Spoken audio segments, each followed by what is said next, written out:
We hope that you guys have had fun with the conference so far.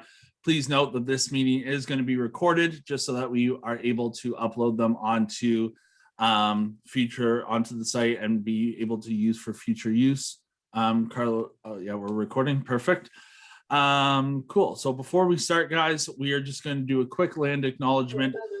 Just mentioning that we will be in this presentation by acknowledging that though we are all meeting virtually, we are all on the Aboriginal land that has been inhabited by Indigenous peoples for thousands of years. In particular, we would like to acknowledge that the Special Olympics Ontario office is located on the traditional land of the Huron-Wendat, the Haudenosaunee, and most recently the Mississaugas of the Credit First Nations. This land is governed by the Dish, which would with one spoon covenant between the Haudenosaunee Confederacy and the Confederacy of Ojibwe and allied nations.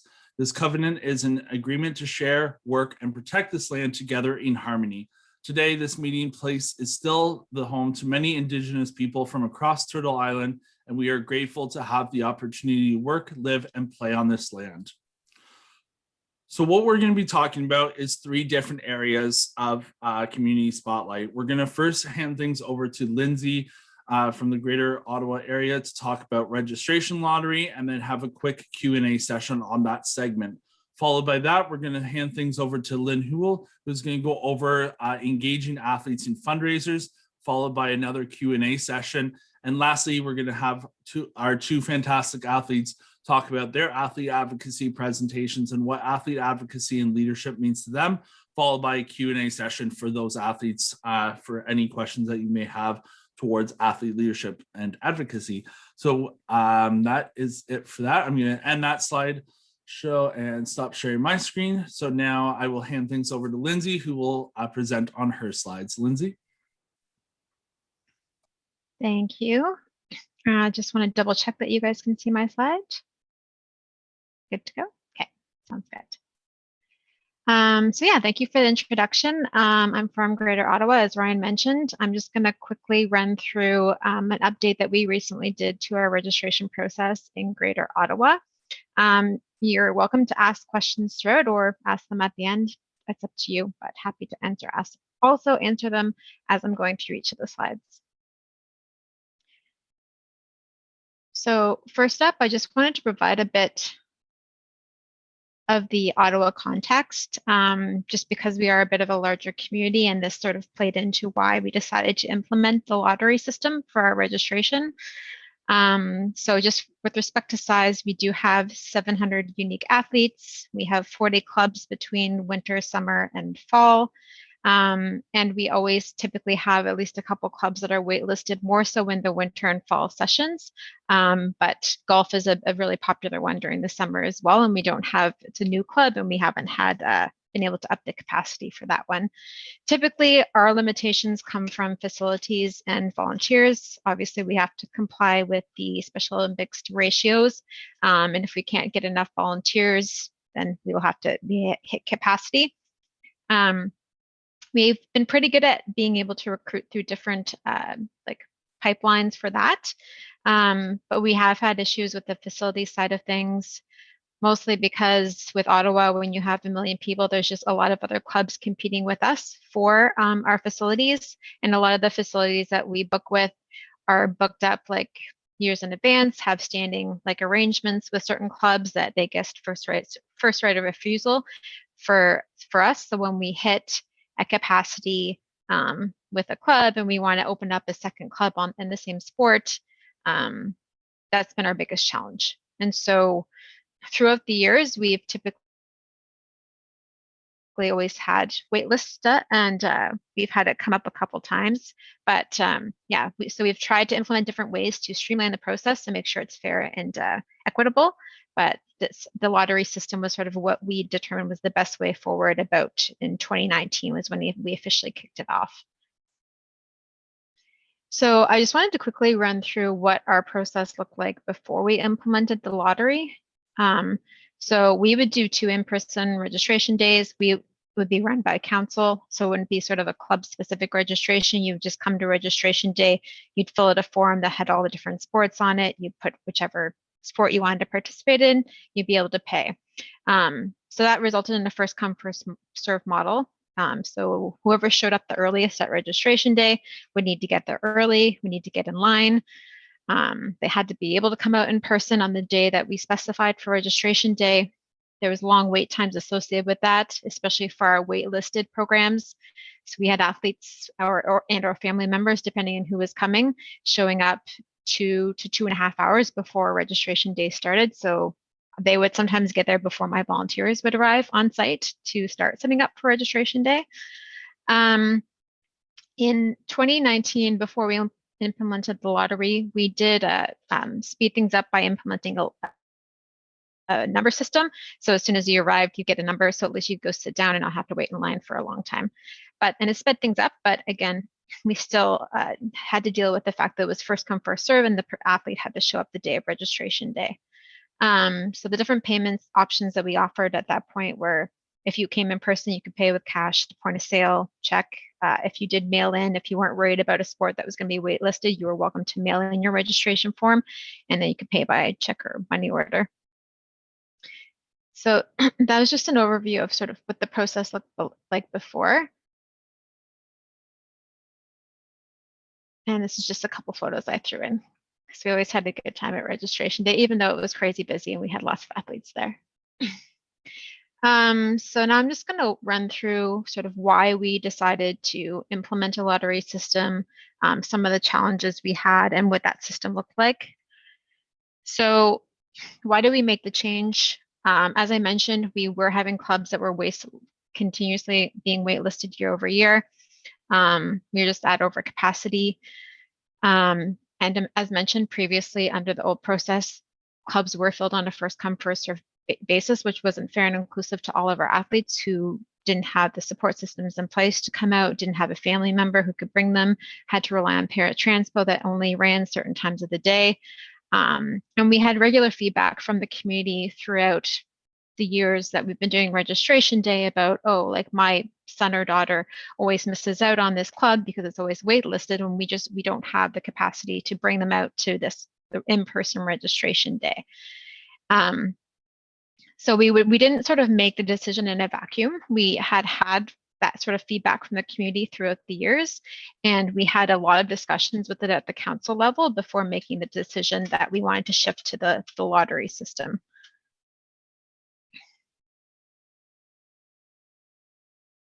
So I just wanted to quickly go through the sort of what the new process looked like. So we would just have a drop dead date. So if you mailed your registration form in, if you came out on registration day like you did before, you could also drop it off to our athlete registrar if you wanted to put it in her mailbox. This was all pre-COVID. So it's been completely different since COVID, but we can talk about that after. It had a huge impact on how we've run things since then. But the goal was to have all these different avenues for someone to register, and they didn't have to come out on registration day. So as long as you got your forms in by a certain date through one of these 3 methods, we would compare that to the capacity limits provided by our head coach. They would know sort of what they could have at their facility. They would know their volunteer rosters, and they would let us know, hey, we can take 20 athletes in this club this season. And so if the number of athletes who wanted to go into the club was higher than the capacity limit my head coach provided, then it would go to the lottery. So not all of our sports went to lottery. Maybe 10 to 15% of them went to lottery, and it was a small number of athletes within that club too.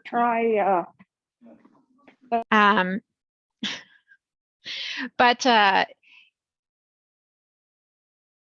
yeah, so it actually impacted a smaller number of athletes, and I think this is one thing we could have communicated better, because there was a lot of a bit of better change management that could have been done, especially with managing expectations of athletes. But yeah, we did the best we could. We did a lot of thought at the council level before we did this, but it was still, there was a change management piece that could be done better. So we did have certain exemptions, and they were similar to the ones that we had for regular registration day. So if you had a family member who volunteered in the club, you would get in. We want to encourage family members to volunteer for us. So we're obviously going to let their family member into their club if they decide to volunteer for us. Any athletes who are competing at had gotten shortlisted for the provincial, national, world games would also get a buy-in. They wouldn't have to go through the lottery to ensure that they got the time in front of like participating in their sport to prep for games. And and then for the actual lottery itself, once we had those two lists, we had all the list of the athletes who had wanted to register for a club. Then we'd create a spreadsheet if it had to go to lottery, and we'd use a random number generator, and we'd assign a number each of the athletes. We'd use the random number generator to like then allocate a number to them for the first 25 spots. If it was 25, after you hit the 25, everyone else is on a wait list. And then as you bump people off, you can do first come, first serve off the wait list. We would have 3 official council members who would run the lottery, myself, the admin chair, as well as our athlete registrar. And then Jason, who's our SO rep, would sit in on the lottery, so he'd be present. And then we would also have 3 people from the community who were able to witness the lottery, just to ensure it was fair, completely transparent, and it allowed them to be involved in the process. So we'd have 1 athlete, 1 parent, and then 1 coach or 1 volunteer. They didn't have to be a head coach, but yeah, so each sort of main group. So we had only really done it for fall, winter 2019, and then COVID hit. All of our summer programming, in-person programming got canceled in summer 2020. In fall, winter 2021 or 2020, 2021, we're doing on a club by club basis. We haven't had to go to lottery on any of them because of the small number of athletes who've been wanting to return given COVID. So we haven't had to sort of go through the lottery during a COVID situation yet.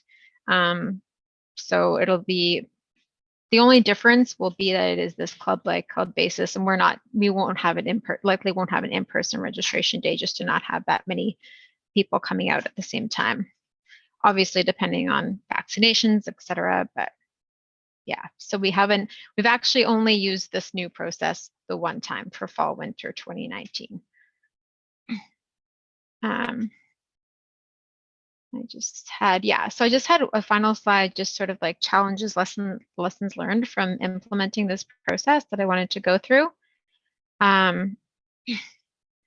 So just over communicate, especially with our community. Athletes want to understand sort of how these changes are going to impact them. The biggest sort of pushback we had was athletes who have been participating in a sport for 20 years and were potentially going to get bumped because of the lottery, because they were always able to come out to our registration day. They were the ones who showed up 3 hours in advance, 2 hours in advance to make sure they got in. And they just, the risk that they wouldn't get into a sport they participated in for a long time was like the biggest, I'd say, challenge for us and the biggest pushback we got from the community. I think once we like explained why we were implementing this, why this was that specific situation, we understood would be frustrating, but overall, like as we shifted to the lottery system, people did understand that it was the most fair and equitable way to do the registration, given the size of our community. The other thing is like making sure that our head coaches bought in as well. They're obviously a huge piece in change management. They're the ones on the ground talking to the athletes more than we are at the council level. So they're going to hear the frustrations. And so making sure that they fully understand sort of what council's decision was, how it was made, is just something that I always would recommend doing well. We wanted to ensure the process was fair and transparent by involving the community. Sort of went through this, but making sure the exemptions are clear, like so they fully understand like why an athlete who's competing will get a buy-in, bypass the lottery. An updated attendance policy. One of the feedback we got was, well, if an athlete doesn't attend for half of the practices, like maybe they shouldn't be allowed to get, like maybe they should be waitlisted for that sport the next time, so that someone who's actually going to attend all the practices is going to get that first spot. We had some other questions around single sport exemption. So if you're only registering for one sport, does that give you sort of a bump ahead of someone who's registered for 4 sports? People who are like, I don't have a family member who can volunteer. Can I sort of use if I have a support worker, a one-to-one that I work with? And we've we made a decision at council level that unfortunately, no, there's liability concerns with that. They have a contract with you with respect to the work they're doing. So that was one of the questions we got and how we approached it. And then we were going to look at implementing ranked sport preferences. So if you're registering for 4 sports, what's your top one at least, so that we can try to take that into account when we're doing the lottery. So all this stuff is just questions that came up. We are sort of running through, like, as we'd gone through the first time, sort of how to implement this. But yeah, just as an FYI, these are sort of areas of contention, or just areas where we got questions around. And the last thing was just like to determine the process well in advance to ensure like a smooth and efficient transition. So once that person submits the registration form and you hit that target date, we want to make sure we're getting back to athletes as quickly as possible after that date, because they would just want to know which sports are actually going to lottery. Like, they just want to be as informed as possible. So we try to over communicate about timelines and make sure that we let them know as soon as possible. At the end of the day, our end goal is just to get rid of waitlists. And we don't need a lottery, but because of the size of our community, it's just been our way to deal with, this issue that we've come up with and seen over the years that we've been practicing and growing quite a bit. But yes, so that's it. That's all I had to present. So happy to answer any questions or hear from anyone who wants to talk through their process. We put together a registration frequently asked questions, a registration policy document. I also linked the website communication that we put out when we first sort of like launched this comms to the community, as well as there was an email communication that went out. So happy to provide those to the 2 organizers. And if you guys want access to those documents, happy to share them. If you want to just check them out and see what we included in them. But yeah, so any questions? I have a question. It's Nancy Rissanen in Thunder Bay. I coach multiple sports that have multiple family members from the same family that participate. So if you do the lottery process for registration, is there any type of like you say, a buy-in for multiple family members, or if like does one go with the other, or not necessarily? Yeah, we didn't have one where there was, say, like a family member that had like multiple athletes that was sort of associated with them. We did stipulate that it has to be the same sport. Like, your family member can't volunteer for golf and you're in basketball. Although we do understand like that we want to get as many volunteers as possible. But I think it's just, again, it depends on sort of your capacity numbers and what makes sense. But if I was in that circumstance where I'd had like 2 athletes for one family member, yeah, they'd both get the buy-in. I'm not going to be able to pick one athlete versus the other. Sorry, I just need to plug my laptop in. Otherwise, you might lose me. Okay, thank you.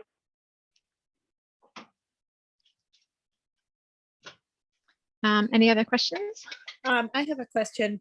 When you said if an athlete brought a support worker for as a volunteer, would you not be able to make that support worker a volunteer just by registering them as a volunteer, and then they would be covered, and that would cover the athlete in the program too? Yeah. So when we discussed this at the council level, we just made the decision because they still have a contract. Like, yes, you can still like sit under SOO as a volunteer, but when say you're a one-to-one worker, if you're there as their one-to-one worker and something happens with another athlete as well as your athlete, like, you still have that liability associated with that one specific athlete, even if something else happens. Whereas a volunteer isn't going to have to worry about that if something's going on during like the sporting event or the club at the club. So we just decided, because of that sort of added layer, we wouldn't accept a support worker as to provide that exemption. Okay. Sorry, we've done just the opposite. We've encouraged support workers to become volunteers. So that's interesting to hear your side of it. Yeah. Yeah, it was something we discussed at the council level. I saw both sides. I have a legal background, so I sort of understood where it was my admin chair who was sort of pushed back on the support worker piece. He has had his brother passed, but his brother was an athlete in the program for quite a few years, and he'd also coached, et cetera, and understood the dynamics a bit more than me. But that was sort of his reasoning behind it, and we decided as a council, like, okay, well, that makes sense to us. But it'd be an interesting question to bring to Special Olympics Ontario in a more official manner, potentially. It'd be a very specific circumstance where those two things would butt heads, but yeah. It's already a lot to track sort of all the relationships, because we have 700 athletes. Like, I need to go to my head coach. I need them to send a list. I need them to indicate that. If I was also adding a layer of like all the support workers that are associated, it's already a lot for us. So there's that piece too. It just makes it more complex. Yeah, that's a lot of athletes. I thought we had a lot at 250. Thank you. You're welcome. I have a question for Nancy. So I have like 2 head coaches for my swimming also. That's fine? Yeah. Yeah. Okay. That's fine.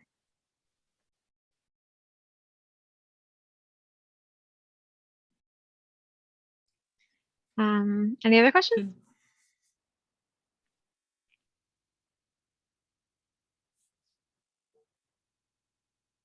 Okay, great. All right. Thanks so I'll much, stop Lindsay. sharing.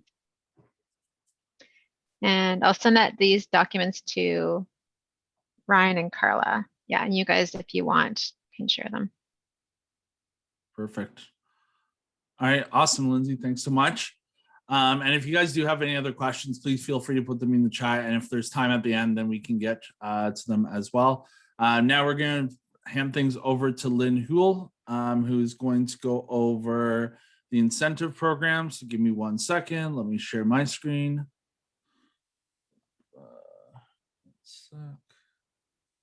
All right, Lynn, over to you. Thank you, Ryan. As you mentioned, I'm Lynn Houle. I'm the community coordinator for Special Olympics of the Greater Sudbury. I have been invited here today to discuss the Sudbury's athlete incentive program.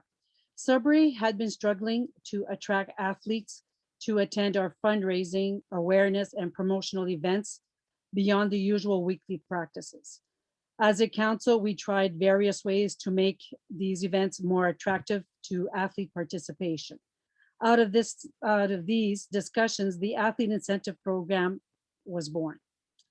Back in the days of in-person fundraising, awareness activities, events, every athlete that participated in one of the extracurricular events earned a ballot towards a year-end draw. At the end of the sports season, on the registration date in September, we would host a draw for a free registration, which has a value approximately $40. We always drew 3 winners. So the incentive was the more you participated, the more ballots you received, the more chances of winning, which the athletes love that kind of thing. So now in COVID times, there are no in-person events, activities for athletes to participate in. We have tried to be active with our virtual programming, running some sports virtually, hosting regular athlete socials, some sports virtually, cooking activities, etc. As the pandemic has gone on, we have seen a major drop in participation and a lack of interest in these virtual programs. So we decided to reintroduce the incentive program via media pages, making it fun, active, and creative. To be eligible to receive a ballot, athletes must participate in one of the virtual events or one of the regular contests. We have started hosting via Facebook and email. On the 1st of each month, everyone's ballot goes into a draw for a surprise bag. So if one athlete sent in or posted 28 different activities of himself attending these things, we gave a ballot and that would go into the draw. At year end in September registration, all participants' names go into the big draw, which is the free registration fee. Slide, please.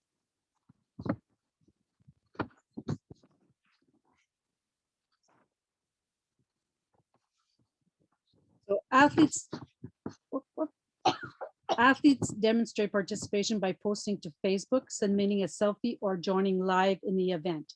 So any pictures, if they're going out for a walk, take a selfie, send it in, post it on Facebook as these example. The lady here on the left is my daughter. So this was incentive to clean your yard. For us, it's an annual event, so we did the neighborhood. So post, she got a ballot for that activity. Jason does yoga. So every day that Jason would post a picture of himself doing yoga, he would get a ballot. Next slide. Joshua, this was our first cooking class that happened last month. And the picture beside it, that's our social gathering. So any of these activities, I put their names down. I keep track. I'm usually the one who does it. I keep track. I have a little ledger and I put everything on Excel, and we keep track of what they've done and what they've participated in. Next slide. Okay, ideas for draws. So activities and events incentive program ideas. Every month we send out challenges, online activities.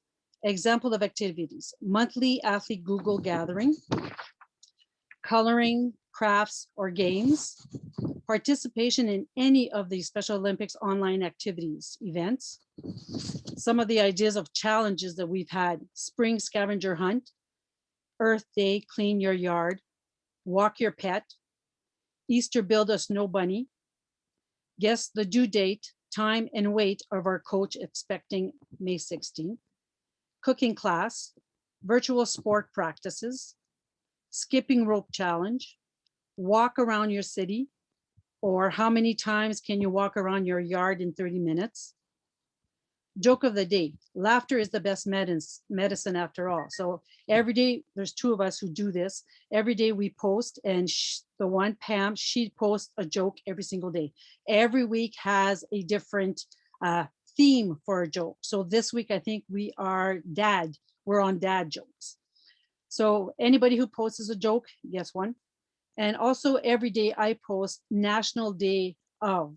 So I feel like yesterday was National Day or International Day of Mother's Day. So anybody who would post a picture of a meal they prepare for their mother, or the gift they made for their mom, or any activity they did or spent with their mother yesterday, if they posted it, they got a ballot.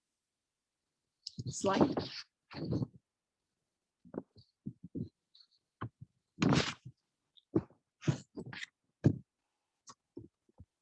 Our surprise bags, what we give away, our surprise bag that consists of items that have been donated by Special Olympics or community partners. We normally give away about 4 to 5 items per surprise bag.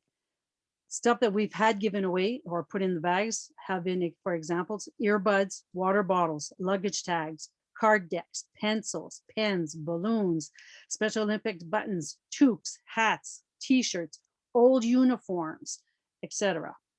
If there should be a special occasion or that month, example like Christmas, Easter, Valentine's, St. Patty's, Halloween, we buy an extra little festive gift to add to the surprise bag. We normally don't spend more than $5 for them.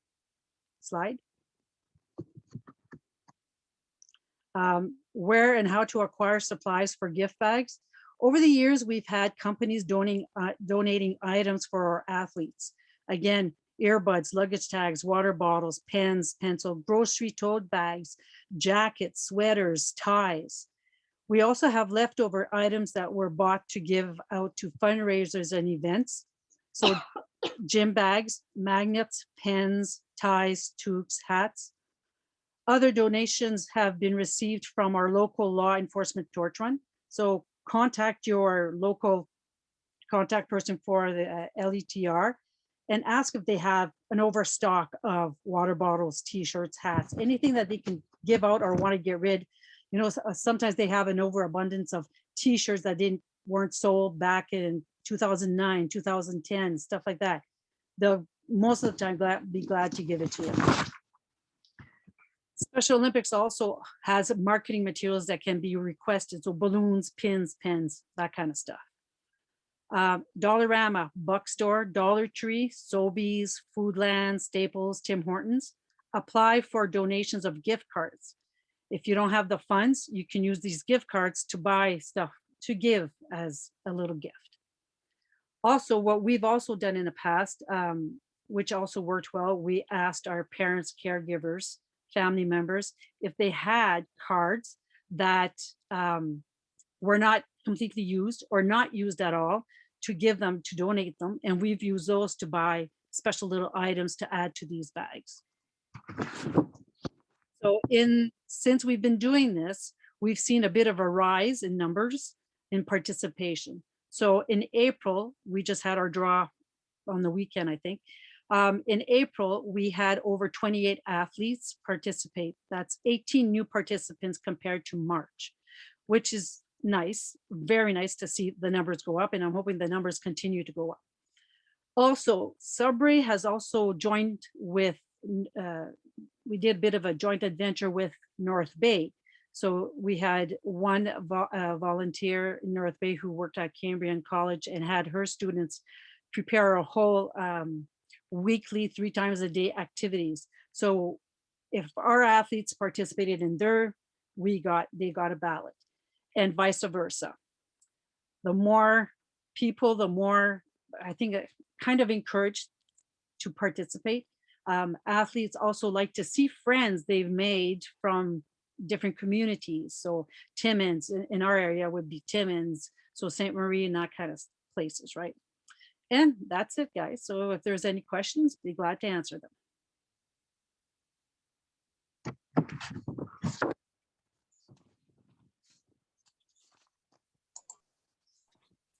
Okay, awesome. Thank you so much, Lynn. You're welcome. And I feel like I should be able to enter the bad dad jokes because I got a great one. What did one wall say to the other wall? What? I'll meet you at the corner. Ah, good one. Good one. Yeah. Lynn, you said that you had the athletes post their selfies and pictures. Now, are they posting them to your SO website or Yes. to their Yeah, own sorry. personal? No. We have Sudbury has 2 Facebook pages. So we have the one, which is the public Facebook page. I think we have something like 300 members from the community that is part of that. And then we have our Special Olympics Sudbury, which is basically just for the athletes and the parents. And that's where most coaches communicate and send information directly to their athletes. So it's been posted on those 2. And we've also had it on our emails. So I've sent all this information out by email because like I usually do it. So it's on a block that I send out. And if they send it to me, I can take a picture through my computer, and then I add it to my Facebook page saying, hey, look what so-and-so did today. And that's how they get their ballot. All right, sounds good. Yeah, don't do it on personal Facebook pages. Create your own Special Olympic pages. Okay.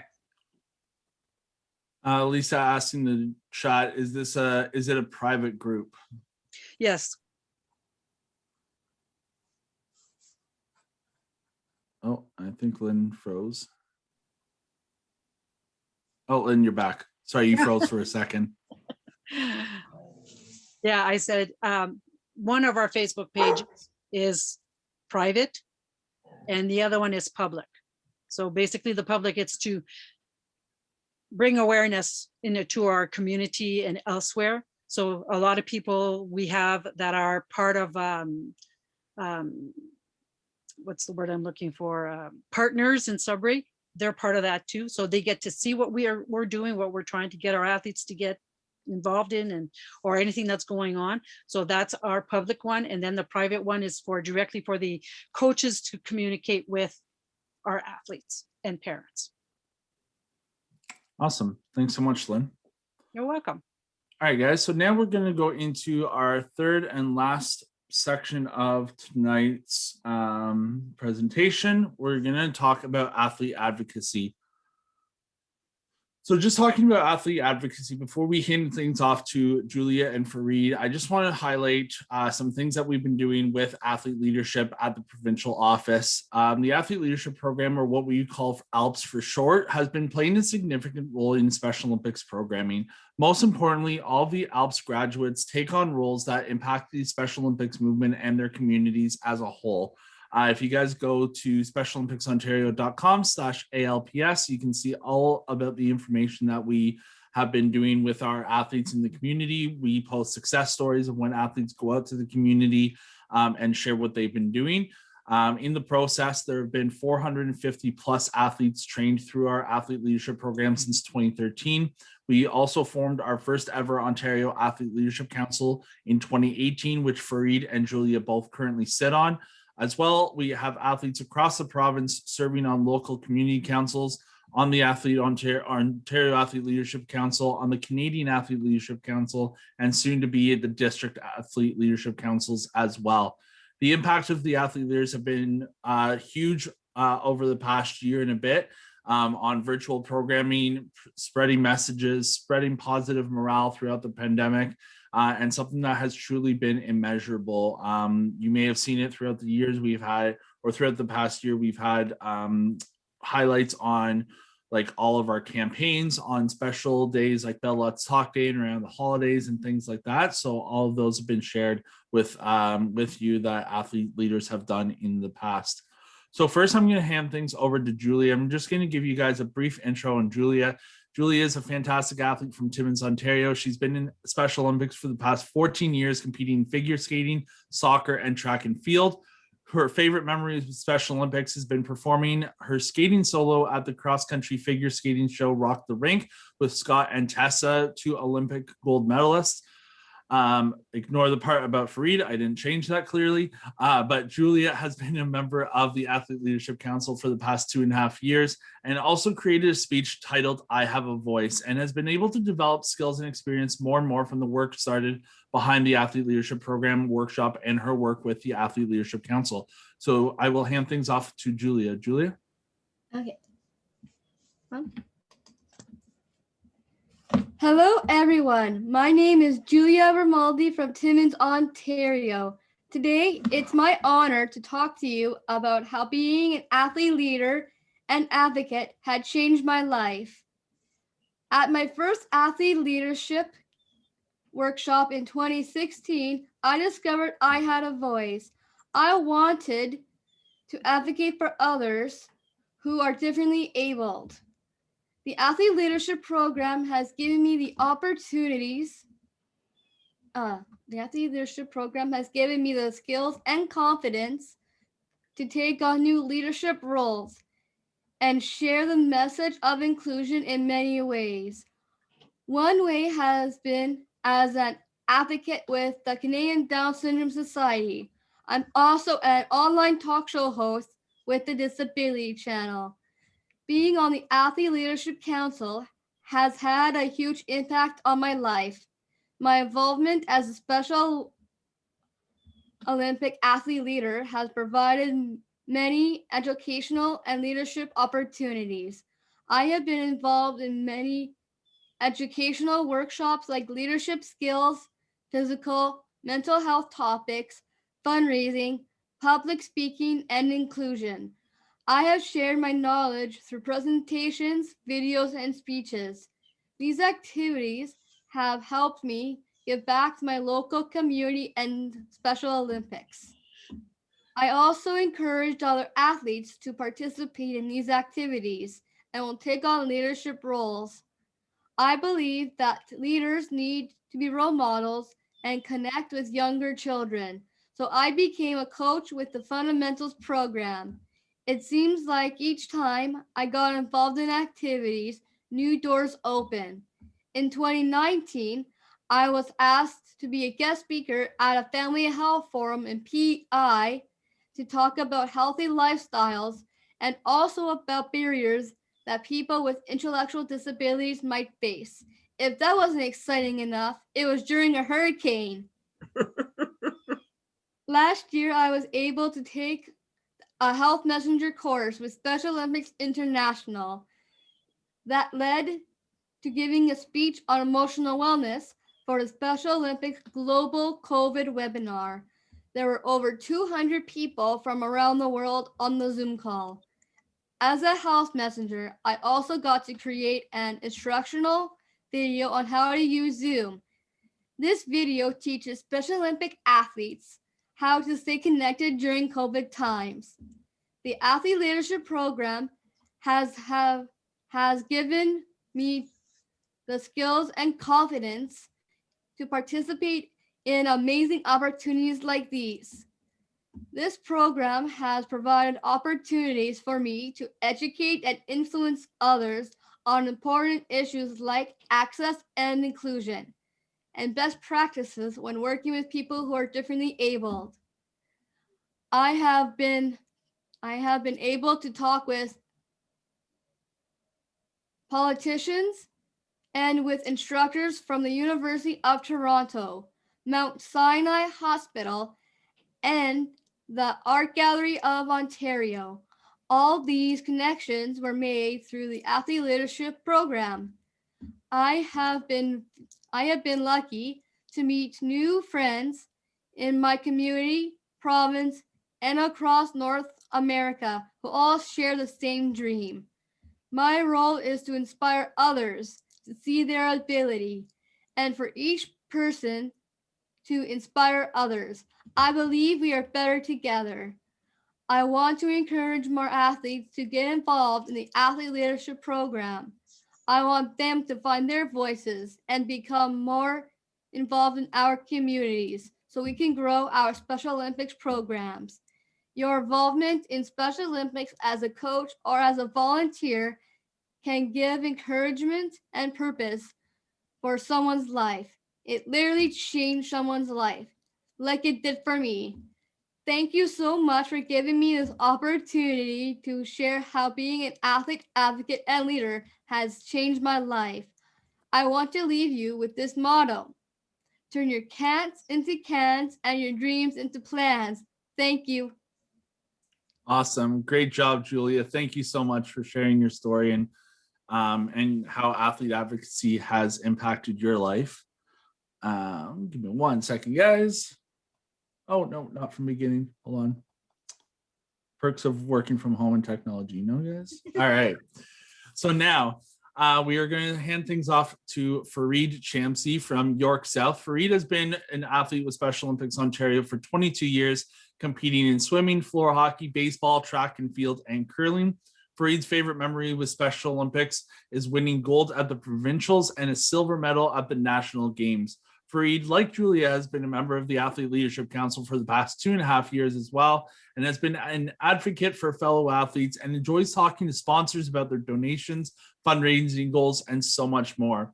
When I asked Fareed what his favorite part about being an athlete leader was, he said this: being an athlete ambassador has helped me at a personal level too, including advocating for myself. So without further ado, I'm going to hand things over to Fareed to talk about how athlete advocacy has helped him. Fareed? Hello, my name is Fareed Shamsi. I have been an athlete ambassador for a few years now. In order to be an athlete ambassador, I did a leadership course. In this role, I advocate for my fellow athletes, talk to our sponsors, and help in fundraising and recreation events. I become a better team player. Being an athlete ambassador has helped me a lot at a personal level too. It has taught me to advocate for myself. I have earned that all of us have different kinds and levels of abilities, and respecting this makes the world a better place. Especially this past year, because of the pandemic, being an athlete ambassador.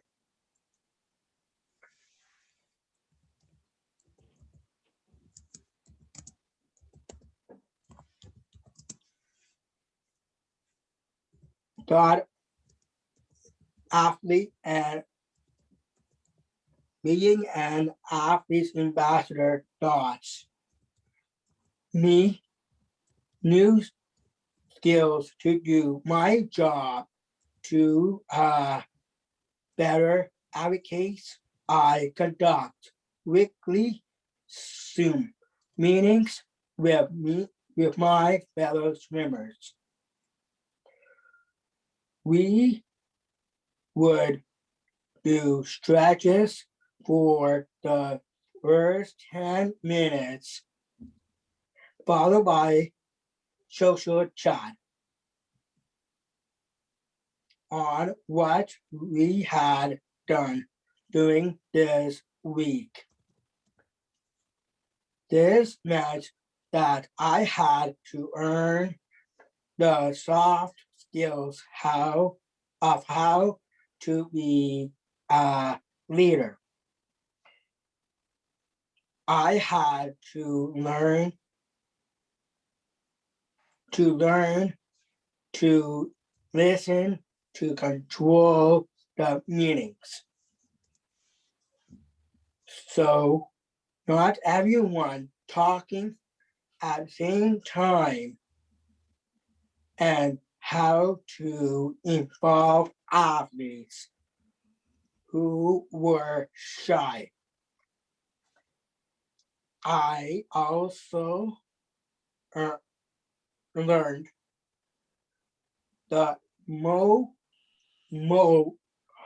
more technical skills how to use Zoom to set up meetings as the communication administration and how to use the calendar on my iPad. Keep my meetings organized. I have also had to do several videos and pictures and send to our sponsors.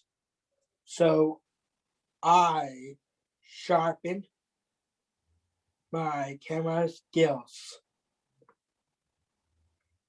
Being an athlete ambassador has kept me busy and sharp, and I am thankful for that opportunity. Awesome. Thank you so much, Fareed. Great job. All right, guys. The last two slides are just questions and then a thank you. Does anyone have any questions for Julia or Fareed?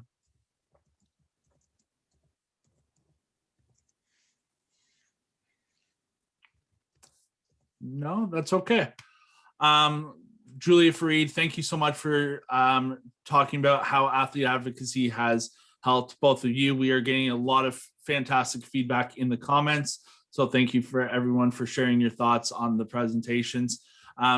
Before we let you guys go for the evening, does anyone have any last final thoughts or comments on any of the presentations that we've given tonight?